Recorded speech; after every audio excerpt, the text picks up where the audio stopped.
नमस्कार, यो AB news खबरको संकेत हो। तपाई अहिले एबी न्यूज @ 2 मा हुनुहुन्छ। म एलिजा लामिछाने। प्रारम्भमा मूल खबर।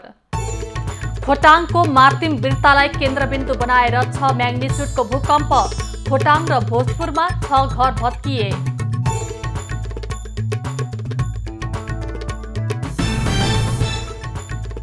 अर्थमन्त्रीमा पुनः जनार्दन शर्मा नियुक्त हुने अध्यक्ष दाहालद्वारा प्रधानमन्त्री देउवा समक्ष शर्माको नाम सिफारिस।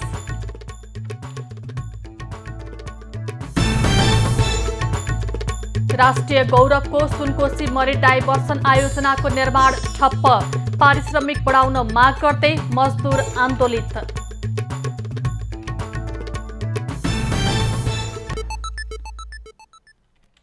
अब खबरको सिलसिला प्रारम्भ गरौं। खोटाङ केन्द्रबिन्दु भएर भूकम्प गएको सम्बन्धी प्रसङ्गबाट। आइतबार बिहान खोटाङको मार्तिम बिर्तालाई केन्द्रबिन्दु बनाएर 6 म्याग्निट्युडको भूकम्प गएको छ।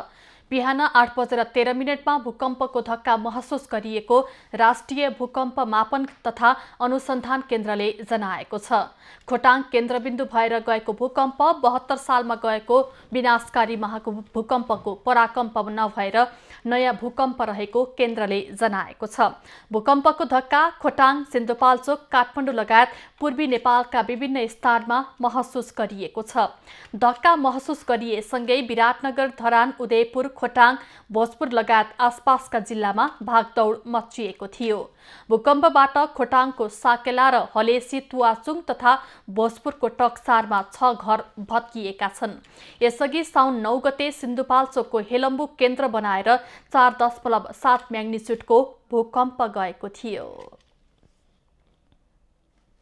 अर्थमन्त्रीमा पुनः जनार्दन शर्मा नियुक्त हुने भएका छन्। नेकपा माओवादी केन्द्रका अध्यक्ष पुष्पकमल दाहालले आज बिहान प्रधानमन्त्री शेरबहादुर देउवालाई भेटेर शर्मालाई नै अर्थमन्त्री नियुक्त गर्न सिफारिस गरेका हुन्। सरकारले शर्माको नाम शीतल निवास पठाएपछि राष्ट्रपतिबाट आजै पद तथा गोपनीयताको शपथ गराउने तयारी रहेको प्रधानमन्त्रीको सचिवालयले जनाएको छ। बजेट भाषणको अघिल्लो रात अनधिकृत मानिसहरूलाई अर्थ मन्त्रालयमा बोलाएर करको दर हेरफेर गरेको भन्दै विवादमा आएपछि शर्माले अर्थमन्त्रीबाट राजीनामा दिएका थिए। तर यसबारे छानबिन गर्न बनेको संसदीय विशेष समितिले शुक्रबार बजेट निर्माणको क्रममा अर्थ मन्त्रालयमा अनधिकृत व्यक्ति प्रवेश गरेको नदेखिएको प्रतिवेदन बुझाएको थियो। समितिले शर्मालाई निर्दोष ठहर गरेसँगै उनलाई नै अर्थमन्त्री बनाउन लागिएको हो। यसअघि नै प्रधानमन्त्री देउवाले कांग्रेस केन्द्रीय समिति बैठकमा शर्मा नै अर्थमन्त्री बन्ने संकेत गरेका थिए। महानगर प्रमुखहरूले सरकारसँग छुट्टै ऐन जारी गर्न माग गरेका छन्। पोखरामा भएको मेयर सम्मेलनपछि घोषणापत्र जारी गर्दै 6 वटा महानगरपालिकाका प्रमुखहरूले महानगरको लागि छुट्टै ऐन जारी गर्न संघीय संसदलाई अनुरोध गरेका हुन्। स्थानीय सरकार सञ्चालनार्थ निर्माण गरिएका कानुन परिमार्जन तथा नयाँ कानुन निर्माण र महानगरपालिकाको लागि छुट्टै ऐन आवश्यक भएको महानगर प्रमुखहरूको निष्कर्ष छ। सम्मेलनले महानगरले राम्रोसँग काम गर्न स्थानीय सरकार सञ्चालन ऐन 2074 लगायत विभिन्न विषयसँग सम्बन्धित विद्यमान संघीय कानुन परिमार्जन तथा नयाँ कानुन निर्माण आवश्यक भएको ठहर गरेको छ। सम्मेलनले महानगर मञ्च नेपाल गठन गर्ने निर्णय पनि गरेको छ।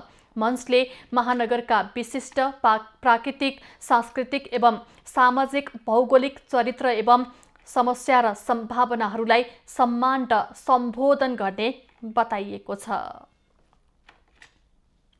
संक्रमणकालीन न्याय सम्बन्धी कानूनलाई संशोधन गर्न बनेको विधेयकमा त्रुटिपूर्ण प्रावधान रहेको भन्दै द्वन्द्व पीडित समुदायले काठमाडौँमा प्रदर्शन गरेका छन्।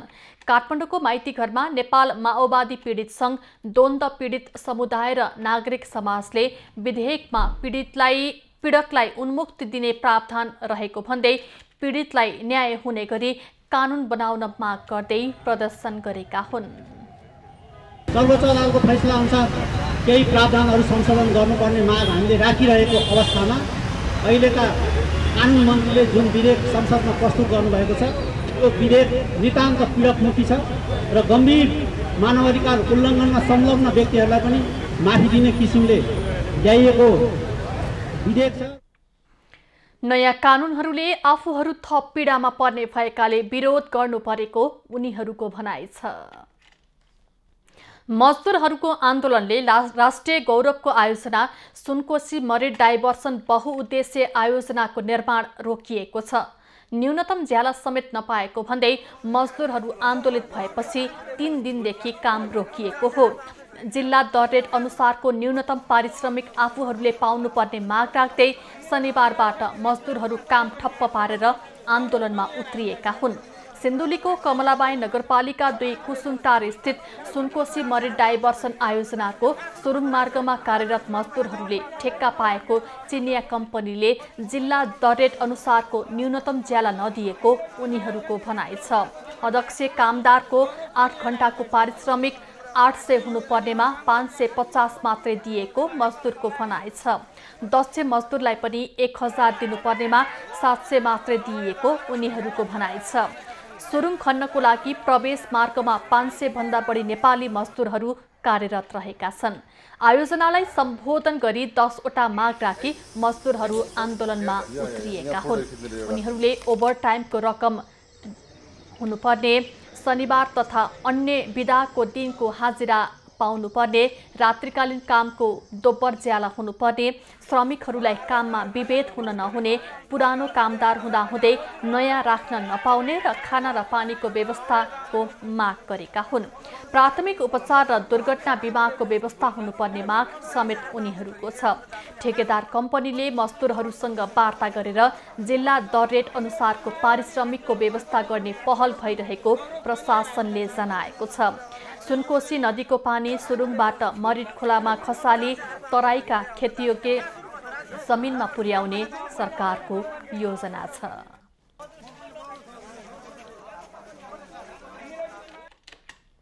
भारतसँग सीमा जोडिएका महोत्तरीका विभिन्न नाकाबाट भारततर्फ मदिरा तस्करी गर्नेहरूको जालो सङ्गठित रूपमा फैलिँदै गएको छ। चोरी तस्करी गर्ने उद्देश्यले लुकाई छिपाई भण्डार गरी राखिएको 18,50,000 मूल्य बराबरको 667 कार्टुन मदिरा प्रहरीले बरामद गरेपछि तस्करीको घटना सार्वजनिक भएको हो। मदिरा तस्करी पैदल मार्गबाटै बोरामा बोकेर तथा मोटरसाइकल र जीपको प्रयोग गरेर भइरहेको प्रहरीको भनाइ छ। यसभन्दा अगाडि पनि पटक पटक हामीले बाइक सहित मदिराहरू गाडीसहित समातेर आवश्यक कारबाहीलाई सम्बन्धित निकायमा पठाएको अवस्था छ र अहिले हिजो मात्रै पनि हामीले करिब 17-18 लाखको चाहिने मदिरा त्यसरी नै स्टोर गरेर राखेको ठाउँबाट बरामद गरी सम्बन्धित निकायमा पठाइसकेको अवस्था छ। प्रहरीले मनरा सिस्वा 5 कटैया गाउँबाट बरामद गरेको मदिरा आन्तरिक राजस्व कार्यालयलाई बुझाएको छ। यसअघि पनि जलेश्वर मलिओडाबाट 6 वटा मोटरसाइकलमा भारततर्फ मदिरा लैजाँदै गरेका 2 जना पक्राउ परेका थिए। महोत्तरीको मटिहानी, सोनमा नैनी, मधौवा, बदनाहा, जलेश्वर, एकडारा, शम्सी लगायतका नाकाबाट मदिरा तस्करी हुने गरेको स्थानीयको आरोप छ।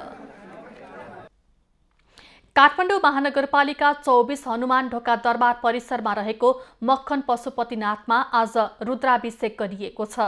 16 वर्ष अघि धार्मिक अगुवा राजन महर्जनले निर्माण गरेको भगवान शिवको मूर्तिमा दही, दूध, जल, फूलमाला सहित आज विशेष रूपले रुद्राभिषेक गरेका हुन्। मल्ल राजा महेन्द्र मल्लले हनुमान ढोका दरबारको उत्तरपट्टि मक्खन महादेवको स्थापना गरेका थिए। श्रावण भगवान शिवको मनपर्ने महिना भएकाले 1 महिना यहाँ विशेष मेला लाग्दछ। यहाँ पूजा अर्चना गर्दा मनले चिताएको पूरा हुने धार्मिक विश्वास रहिआएको छ। मन्दिरमा भक्तजनहरूलाई खानेपानी, शौचालय जस्ता सुविधा नहुँदा समस्या हुने गरेको छ। आज साउन 15 अर्थात् खीर खाने दिन। मुलुकभर खीर खाएर यो पर्व मनाइँदैछ। परम्परादेखि नै साउन 15 मा खीर खाए राम्रो हुने सामाजिक मान्यता रहिआएको छ। विशेष खबरको साथमा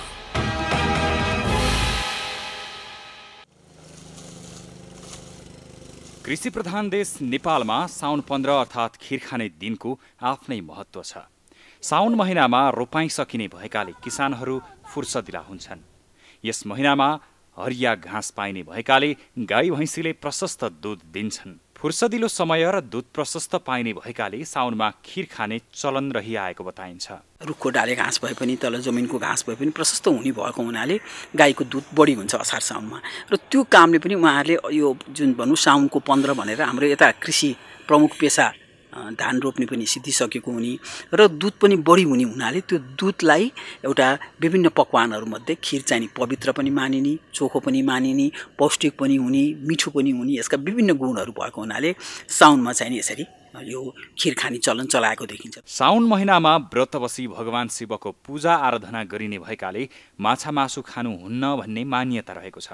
असारभरि हिलोमा खेल्दा सर्दी लाग्ने र तातो खीर खाँदा सर्दीबाट जोगिने विश्वासका साथ साउन 15 मा खीर खाने गरिन्छ। पछिल्लो समय कार्यालयहरूमा साथीभाइ जमघट भएर खीर खाने चलन पनि बढ्दै गएको छ। पहिला यो घर परिवारमा थियो, अहिले जस्तो असारको बेलामा दही चुरा खाने होस् अथवा साउनको बेलामा खीर खाने होस् अफिसहरूसम्म पनि पुगिसक्यो। अहिले चाहिँ अफिसहरूमा पनि खाजा खाने बेलामा यो संस्कारले चाहिँ कस्तो भनेदेखि त्यो हिसाबले स्वरूप चाहिँ परिवर्तन गरेको छ, तर अझ विस्तृत भइराखेको छ। साउन झरी पर्ने महिना भएकाले विभिन्न रोगबाट छुटकारा पाउनका लागि पनि रोग प्रतिरोधात्मक क्षमता बढाउन खीर खानु राम्रो मानिन्छ। विविध सांस्कृतिक तथा सामाजिक रीतिथितिले भरिपूर्ण हाम्रो समाजमा यी चालचलनहरूलाई जोगाइराख्न जरुरी छ।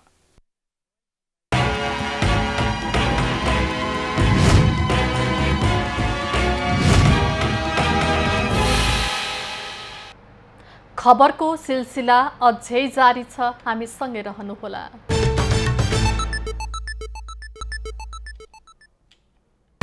खोटाङको मार्तिम बेर्तालाई केन्द्रबिन्दु बनाएर 6 म्याग्निट्युडको भूकम्प, खोटाङ र भोजपुरमा 6 घर भत्किए।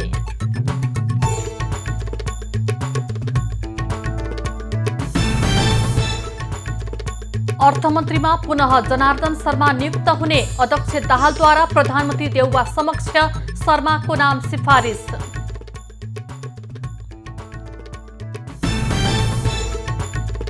राष्ट्रिय गौरवको सुनकोशी मरी डाइभर्सन आयोजनाको निर्माण ठप्प, पारिश्रमिक बढाउन माग गर्दै मजदुर आन्दोलित।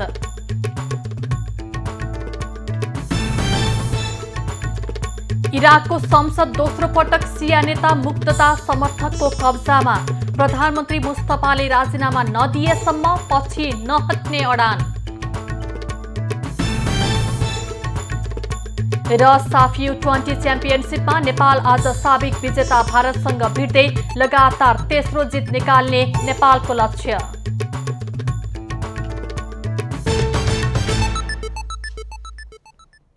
अब बाँकी खबर। काठमाडौँको कुलेश्वरमा रहेको गौतम श्री सहकारी संस्थाका सञ्चालकहरूले बचतकर्ताहरूको रकम फिर्ता नगरी फरार भएको भन्दै पीडितहरूले सहकारी विभागमा उजुरी दिएका छन्। आज विभागमा भेला भएर उनीहरूले सामूहिक रूपमा उजुरी दिएका हुन्। सञ्चालकहरूले 7 दिनको लागि कार्यालय बन्द गर्ने भनिए तापनि सबै फरार रहेको र बचतकर्ताहरूको रकम फिर्ता नगरेको पीडितहरूको भनाइ छ। उसले बिहिबार जाँदाखेरि बिहिबार के भन्यो, आज दिनदेखि 7 दिन बन्द भन्यो, तर एभरेस्ट ब्याङ्कमा उसले चाहिँ ढितो राखेर सारा उसको सामान बिल्डिङ पसल सारा ढितो राखेर पैसा उठाएको रहेछ। त्यो उठाएर चाहिँ हामी ग्रुप पुग्दाखेरि त्यहाँ चाहिँ एभरेस्ट ब्याङ्कले बन्द गर्यो। त्यो चाहिँ बचतकर्ताहरूको करिब 5.5 अर्ब रुपैयाँ हिनामिना भएकै कारण प्रमाण समेत राखेर उजुरी दर्ता गरिएको पीडितको भनाइ छ। सञ्चालकहरू फरार भएपछि अहिले सहकारीमा एभरेस्ट बैंकले सूचना टाँस गरेर सिल गरेको पीडितहरूले बताएका छन्।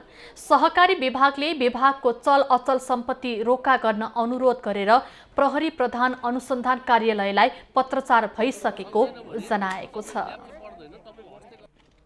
पछिल्लो समय निर्वाचन अस्वाभाविक रूपले महँगिएको छ, जहाँ राजनीतिक योगदान गर्नेहरू लाखापाखा लाग्ने र पैसावालाहरूले कब्जा गर्दै जाँदा निर्वाचन नाफाको विकृत रूप बन्दै गएको छ। संविधानले समावेशिताको सिद्धान्त अवलम्बन गरे पनि योगदान भन्दा पैसावालहरूले मात्रै निर्वाचन जित्ने वातावरण बन्दै गएको छ।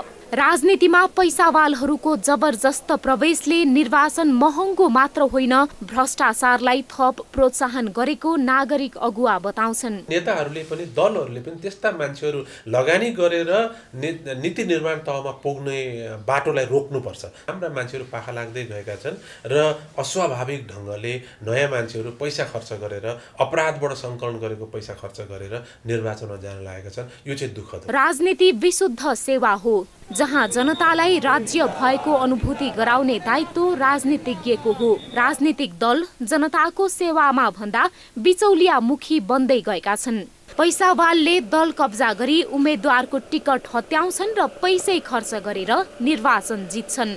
यो प्रवृत्तिले राजनीतिप्रति जनताको वितृष्णा मात्रै बढाएको छैन, कुशासन र भ्रष्टाचारलाई बढावा दिएको छ। जहाँ राजनीति सेवाभन्दा नाफाको विकृत रूप बन्दै गएको दावी गर्छन् राजनीतिक विश्लेषक। जो सत्तामा हुने वर्ग छ, हालिमुहाली गर्ने, मन्त्री बन्ने, सांसद हुने, विभिन्न अवसर प्राप्त गर्ने, विभिन्न नियुक्तिहरू पाउने, विभिन्न बिचौलियाहरूसँग सम्पर्क गरेर बिचौलियाहरू मार्फत काम लिएर ठेक्कापट्टा दिलाइदिएर बिचा कमिसन लिने यस्तो राजनीतिक वर्गहरू तिनीहरूका आसेपासे र यिनीहरूले गर्दाखेरिमा चाहिँ के भनेदेखि राजनीति चाहिँ एकदम बदनाम भएको छ, अनैतिक भएको छ। राजनीति निष्ठाको क्षेत्र भए पनि पैसावाला र टाठाबाठाको पकडमा पर्दै गएको छ, जहाँ उनीहरूले आफ्नो अनुकूलका नीतिगत प्रभावमा मात्रै दखल राखेका छैनन्, चुनावी खर्चको शोध भर्ना गर्नकै लागि अनियमितता र भ्रष्टाचार गर्ने गरेका उदाहरण छन्, जसको परिणाम मुलुकमा कुशासन, बेथिति, विकृति र भ्रष्टाचारको जरा दर्बिलो बन्दै गएको छ। क्यामेरामा निराजन सिंह र गोविन्द गिरीका साथमा वेदबहादुर गुरुङको रिपोर्ट। काठमाडौँ उपत्यकाका अस्पतालहरूमा एडिनो भाइरस संक्रमित बालबालिकाको संख्या बढ्दै गएको छ, तर चिकित्सकहरूले यो भाइरस सामान्य खालको र हरेक वर्ष देखिने भएकाले आत्ती हाल्नुपर्ने अवस्था भने नरहेको बताएका छन्।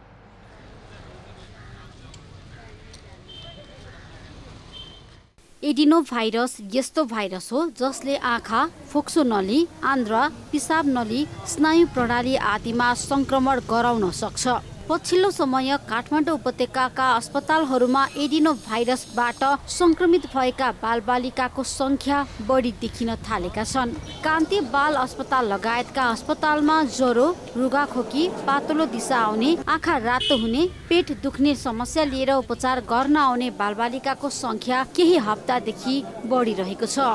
अहिले ओभरअल सबै अस्पतालहरूमा नै भाइरल इन्फेक्सनका बिरामीहरू बढेका छन्।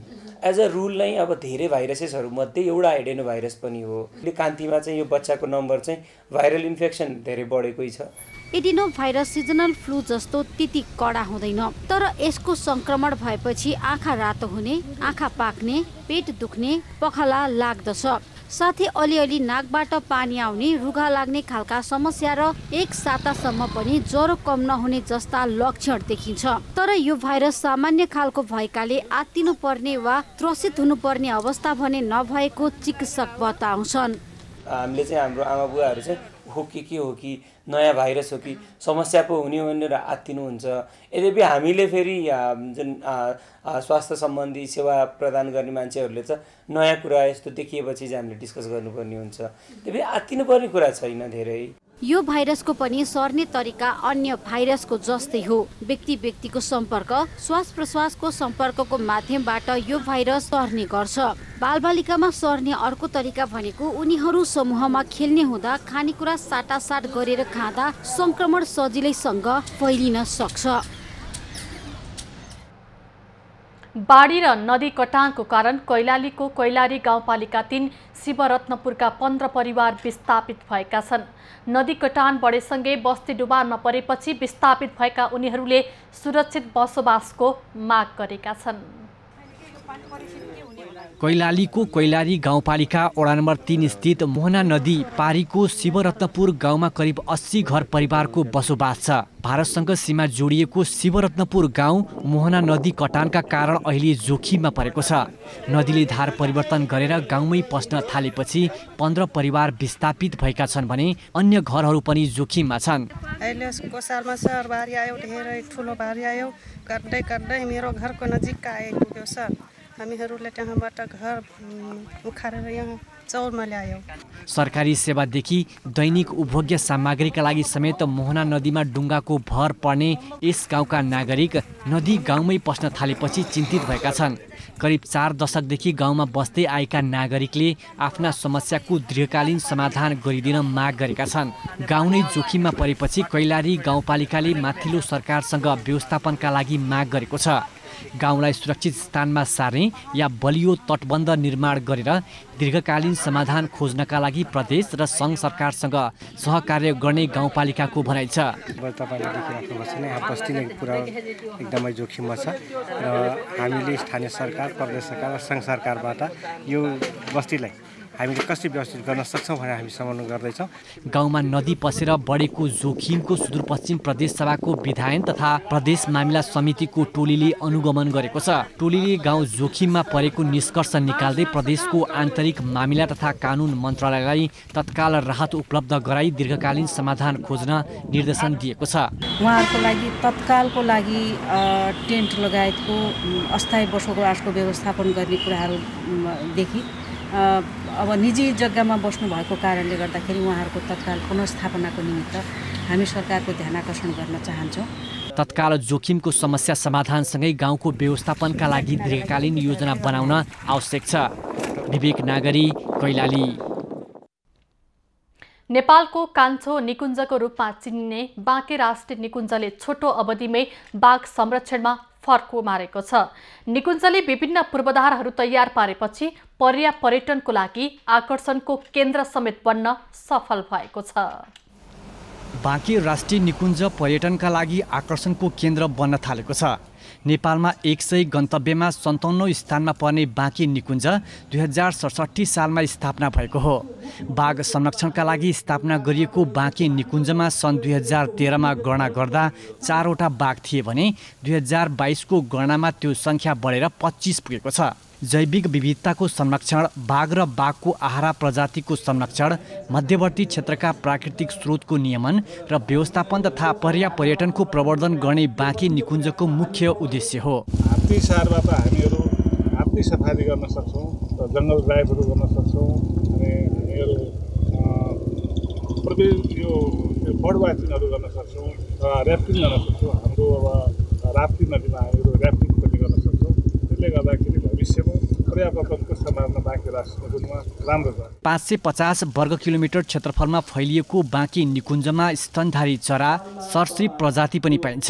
जीप सफारी, हात्ती सफारी, जङ्गल वाच, चरा अवलोकन, ऱ्याफ्टिङ, हाइकिङ, होमस्टे, राप्ती र बबई नदीमा ऱ्याफ्टिङ लगायतका प्याकेजले निकुञ्जको आकर्षणलाई थप उचाइमा पुर्याएको छ। यही रहेका बाघहरूको संरक्षणका लागि नेपाल सरकारले बाँके राष्ट्रिय निकुञ्जलाई 11 वर्ष अगाडि घोषणा गरेको थियो र अहिले हामी 25 वटामा पुगेका छौँ र आगामी दिनहरूमा यसलाई अझ बढी बनाउनका लागि हामी जनताहरूको पनि अहम भूमिका रहनेछ। बाँके निकुञ्जमा भएको विविधताका बारे चुरी क्षेत्रलाई पनि पर्यटन आकर्षणमा जोड्न सके पर्यटन प्रवर्धनमा ठूलो टेवा पुग्ने देखिन्छ।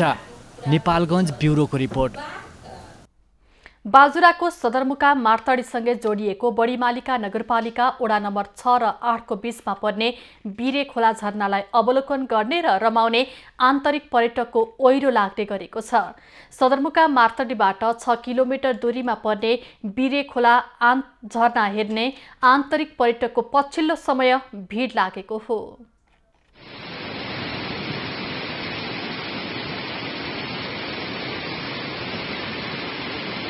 बाजुरा सदरमुकाम मार्तडी जोड्ने मुख्य राजमार्ग सडक छेउमै रहेको बिरे खोला झरना अवलोकन गर्नेहरूको यति बेला भिड लाग्ने गरेको छ। सडक नजिकै पर्ने यो झरनामा पुगेर आनन्द लिने गर्छन्। पर्याप्त प्रवर्धनको अभावमा पनि आन्तरिक पर्यटकको रोजाइमा पर्ने गरेको बताउँछन् भ्रमणकर्ता। विगत 5 वर्षदेखि म यसमा हरेक साल आइरहेको छु र नगरपालिकाले हरेक साल केही न केही रूपमा चाहिँ विकास लागि पूर्वाधार बनाउँदै गइरहेको छ र हरेक वर्ष यो गर्मीयाम यो असार साउन भदौ यहाँ अत्याधिक गर्मी हुन्छ। यो बेलामा चाहिँ हामी गर्मीलाई काट्नलाई होइन रमाइलो गर्नलाई मनोरञ्जन गर्नलाई यहाँ आउने गर्छौँ। जिल्ला बाहिरबाट सदरमुकाम मार्तडी प्रवेश गर्ने जो कोहीलाई पनि यो झरनाले आकर्षित गर्ने गरेको छ। झरनामा सदरमुकाम मार्तडी सहित बुढीगङ्गा, त्रिवेणी, गौमूल, छेडेदह लगायतबाट झरनाको अवलोकनका लागि मानिसहरू पुग्ने गरेका छन्। प्रकृतिको अनुपम उपहार यस बिरे खोला झरना करिब 150 मिटर लामो छ। झरनाको यही अनुपम सौन्दर्यले यहाँ पुग्ने धेरैलाई मोहित पार्छ। तर झरनाको पर्यटन प्रवर्धनमा खासै कसैको ध्यान पुगेको छैन। यद्यपि झरनाको संरक्षण तथा प्रवर्धनमा स्थानीय सरकारले जोड दिने बताउँछन् बडीमालिका नगरपालिकाका प्रमुख अमर बहादुर खड्का। यो बडीमालिका नगरपालिकाको पर्यटकीय क्षेत्रको रूपमा विकास गर्नका लागि हामी गृहयोजना बनाएर यसको प्रवर्धन गर्न र व्यवस्थापन गर्नका लागि हामीले छुट्टै कार्यविधि बनाएर अगाडि बढिरहेका छौँ। बडीमालिका नगरपालिकामा पर्ने यो बिरे खोला झरनाको संरक्षण र सम्वर्धन गरी झरनासम्म पुग्नका लागि सडकको सहज पहुँच र पर्यटन पूर्वाधार विकास गर्न सकेमा बिरे खोला झरना बाजुराको मात्र नभई सुदूरपश्चिमकै महत्त्वपूर्ण पर्यटकीय गन्तव्य बन्ने सम्भावना छ। लक्ष्मीराज पाध्याय, बाजुरा। राष्ट्रिय परिचय पत्र बनाउन खेप्नुपर्ने हैरानीबाट सेवाग्राहीले मुक्ति पाउने भएका छन्। सरकारले स्थानीय तहबाट परिचय पत्र वितरण गर्न थालेपछि सेवाग्राहीलाई सहज भएको हो। राष्ट्रिय परिचय पत्रको फारम भर्नकै लागि घण्टौं लाइनमा बस्नुपर्ने र परिचय पत्र लिनका लागि महिनौं कुर्नुपर्ने अवस्थाबाट सेवाग्राही हैरान थिए। चौतर्फी आलोचना भएपछि अहिले सरकारले सर्वसाधारणको सहजताका लागि वडा-वडाबाट राष्ट्रिय परिचय पत्र कार्यक्रमलाई अगाडि बढाएको छ।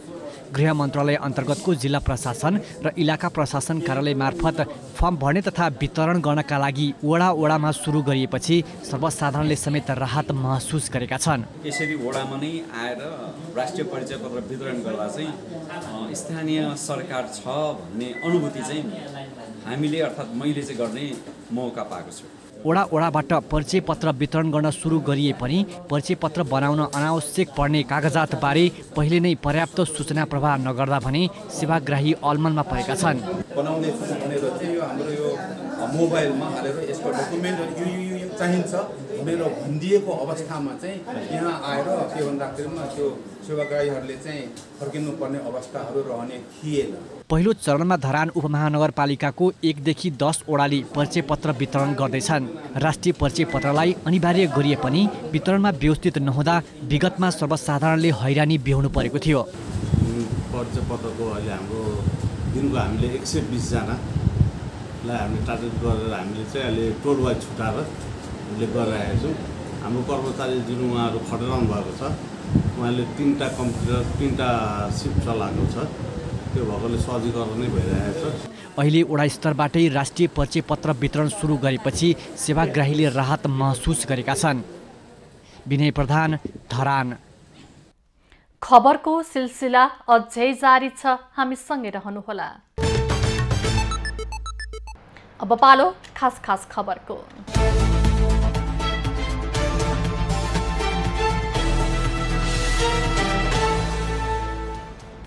नेकपा माओवादी केन्द्रको आजको लागि बोलाइएको स्थायी समितिको बैठक स्थगित भएको छ।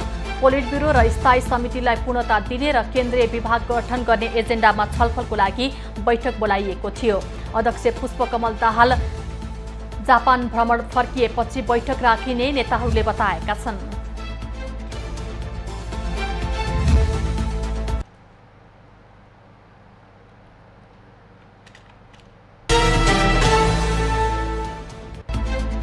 सरकारले कोरोना विरुद्धको खोप अभियान प्रभावकारी बनाउन नसक्दा यही बेला 17.5 करोड मूल्य पर्ने 2 लाख डोज खोप खेर गएको छ। 2 लाख डोज कोभिसिल्ड म्याच सकिएर खेर गएको हो। खेर गएको खोप विभिन्न समयमा दात्री राष्ट्रहरूबाट अनुदानमा प्राप्त भएको थियो। नेपाली कांग्रेसका नेता प्रदीप गिरीको स्वास्थ्य सुधार उन्मुख रहेको छ। ललितपुरको मेडिसिटी अस्पतालमा क्यान्सरको उपचार गराइरहेका उनको स्वास्थ्य अवस्था सुधार उन्मुख रहेको अस्पतालले जनाएको छ। अस्पतालका डाक्टर पंकज बर्मन नेतृत्वको चिकित्सक समूहले गिरीको उपचार गरिरहेको छ। नेता गिरीलाई गत सोमबार अस्पताल भर्ना गरिएको थियो। एसिड आक्रमणमा परेका व्यक्तिहरूको देशभर निःशुल्क आकस्मिक उपचार हुने भएको छ। उपचारको लागि सरकारले महाराजगञ्ज स्थित त्रिवी शिक्षण अस्पताल, महाबौद्ध स्थित वीर अस्पताल, पाटन स्थित पाटन अस्पताल र कीर्तिपुर स्थित कीर्तिपुर अस्पताल तोकेको हो। एसिड आक्रमणमा परेका व्यक्तिको देशैभरका जुनसुकै स्वास्थ्य संस्थामा निःशुल्क आकस्मिक उपचार हुने मन्त्रालयको भनाइ छ। सिस्टोलबाट बन्चरे डाँडासम्म जाने सडक मर्मतको काम पूरा हुन अझै केही दिन लाग्ने भएको छ। 1 हप्ताको समयमा पनि सडक मर्मतको काम पूरा नभएपछि सबै सवारी साधन चलाउन कठिन भएकाले फोहोर व्यवस्थापनमा समस्या भएको महानगरले जनाएको छ। यो सँगै काठमाडौँ उपत्यकाको फोहोर उठ्न अझै केही समय लाग्ने भएको छ। राष्ट्रिय परीक्षा बोर्डले एसई को ग्रेड वृद्धिको लागि परीक्षा तालिका सार्वजनिक गरेको छ। बोर्डले भदौको 11 र 12 गते ग्रेड वृद्धि परीक्षा सञ्चालन गर्ने निर्णय गरेको हो। राष्ट्रिय परीक्षा बोर्डका अनुसार एसईमा तत्कालको लागि कक्षा 11 मा भर्ना हुन नपाउने अर्थात् 0.8 देखि 1.2 जीपीए ल्याउने विद्यार्थी 3200 छन्। माथिल्लो जीपीए ल्याउने विद्यार्थी पनि विषयगत समूहमा प्राप्त ग्रेडमा चित्त नबुझेमा ग्रेड वृद्धि परीक्षामा सहभागी हुन पाउनेछन्। माध्यमिक शिक्षा परीक्षा एसईमा 1.6 जीपीए ल्याउने सबैले कक्षा 11 मा भर्ना हुन नपाउने भएका छन्। पाठ्यक्रम विकास केन्द्रले निर्धारण गरेको विद्यार्थी भर्ना सम्मति आधार अनुसार कक्षा 11 मा भौतिक विज्ञान, रासायनिक विज्ञान, जीव विज्ञान र गणित विषय अध्ययन गर्न चाहनेले भने एसईमा यी 4वटा विषयमा कम्तीमा C+ ग्रेड हासिल गरी समग्र नतिजामा न्यूनतम 1.6 जीपीए प्राप्त गरेको हुनुपर्नेछ। विज्ञान बाहेक शिक्षा व्यवस्थापन मानविकी विषयमा अनिवार्य तथा ऐच्छिक विषयका रूपमा गणित पढ्न चाहनेले पनि एसईमा C+ ग्रेड प्राप्त गरेकै हुनुपर्ने बोर्डले जनाएको छ।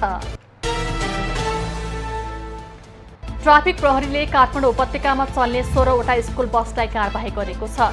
स्कुल बस निर्देशिका विपरीत ट्राफिक नियम उल्लङ्घन गर्ने साधन कारबाहीमा परेका हुन्। 16 मध्ये 5वटा चालकहरूले मादक पदार्थ सेवन गरी स्कुल बस चलाएको फेला परेको ट्राफिक प्रहरीले जानकारी दिएको छ। सुनको मूल्य आज तोलामा 200 रुपैयाँले बढेर छापावाला सुन प्रति तोला 95,600 रुपैयाँमा कारोबार भइरहेको छ। तेजाबी सुनको मूल्य तोलामा 95,300 रुपैयाँ पुगेको छ। चाँदीको मूल्य प्रति तोला 10 रुपैयाँले बढेर 1,230 रुपैयाँ पुगेको छ। सुन चाँदी नीति नियमको माग सहज र पारदर्शी ढङ्गबाट सुन वितरण हुनुपर्ने माग गर्दै सुन चाँदी व्यवसायी तथा कालीगढ पीडित सङ्घर्ष समिति गठन गरिएको छ। काठमाडौँमा भएको बेलाले रेशम लामगादेको संयोजकत्वमा 21 सदस्यीय सङ्घर्ष समिति गठन गरेको हो। समितिका संयोजक रेशम लामगादे र सहसंयोजक राजकुमार विश्वकर्माले सुन चाँदी क्षेत्रमा नीति नियमको माग गर्दै सङ्घर्ष गर्ने बताए। राष्ट्रिय प्रजातन्त्र पार्टीले नागरिकता विधेयक खारेजीको माग गर्दै धरानमा विरोध प्रदर्शन गरेको छ। पार्टी नगर कमिटीको आयोजनामा धरानको भानुचोकमा भएको विरोध सभामा सहभागीहरूले नागरिकता विधेयक खारेज र राजसंस्था पुनर्बहालीको माग गरेका थिए। कोर्ट सभामा बोल्दै राप्रपाका स्थानीय नेताहरूले सरकारले ल्याएको नागरिकता विधेयक राष्ट्रहितमा नरहेको भन्दै खारेज हुनुपर्ने, राजसंस्था पुनर्बहाली गर्नुपर्ने र महँगी नियन्त्रण गर्नुपर्ने बताए। आगामी मंगलबारसम्म देशका अधिकांश स्थानमा वर्षा हुने भएको छ। मनसुनी प्रणाली सक्रिय रहेकाले आगामी 3 दिनसम्म देशभर सामान्यदेखि पूर्ण बदली रही देशका धेरै स्थानमा मेघगर्जन चट्याङसहित हल्कादेखि मध्यम वर्षाको सम्भावना रहेको जल तथा मौसम विज्ञान विभागले जनाएको छ। कैलाली र कञ्चनपुरमा राणा थारू समुदायले भव्यताका साथ तीज पर्व मनाइरहेका छन्। राणा थारू समुदायका महिलाले आइतबार पानी समेत नपिएर निराहार बसी दाजुभाइको दीर्घायुको कामनासहित तीज पर्व मनाइरहेका हुन्। यस अवसरमा दाजुभाइले दिदीबहिनीका लागि गाउँमा राखिएको डोला खेल्ने चलन छ। पर्वको अवसरमा बेलौरी नगरपालिका र शुक्लाफाटा नगरपालिकाले सार्वजनिक बिदा दिएका छन्। श्रीलङ्काका राष्ट्रपति रनिल विक्रमासिंघेले आफ्नो नेतृत्वमा रहेको सर्वदलीय सरकारमा सामेल हुनको लागि विपक्षी दलहरूसँग वार्ता सुरु गरेका छन्। आफ्नो प्रशासनमा विश्वास स्थापित गर्न र टाट पल्टिएको देशलाई खराब आर्थिक सङ्कटबाट जोगाउन उनले पछिल्लो कदम चालेका हुन्। विपक्षी दलले तत्कालीन सरकारमा सहभागी हुने विषयमा भने चासो देखाएका छैनन्।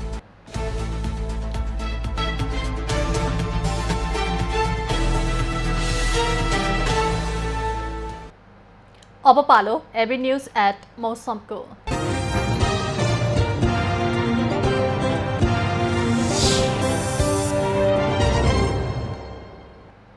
हाल देशभर सामान्यदेखि पूर्ण बदलिरहेको छ।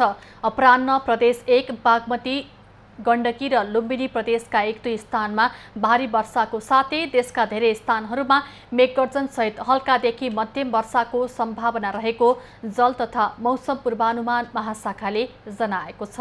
काठमाडौँ उपत्यकाको आजको अधिकतम तापक्रम 28 डिग्री सेल्सियस र न्यूनतम तापक्रम 21 डिग्री सेल्सियस बीच रहने अनुमान गरिएको छ।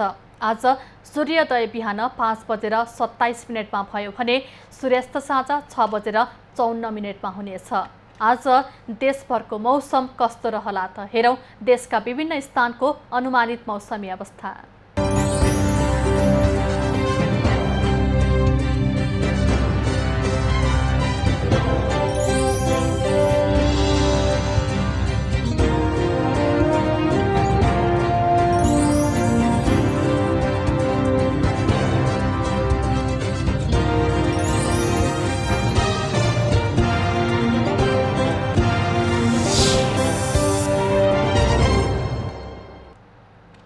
अहिलेलाई खबरको क्रम यति नै। एबी न्यूज खबरका यी सहित अन्य विस्तृत खबरको लागि www.abnews.tv लगइन गर्न सक्नुहुनेछ। युट्युब, फेसबुक र ट्विटरमा पनि हामीलाई फलो गर्न सकिनेछ। खबरभित्रको खबरको लागि हेर्दै रहनुहोला एबी न्यूज खबर। नमस्कार।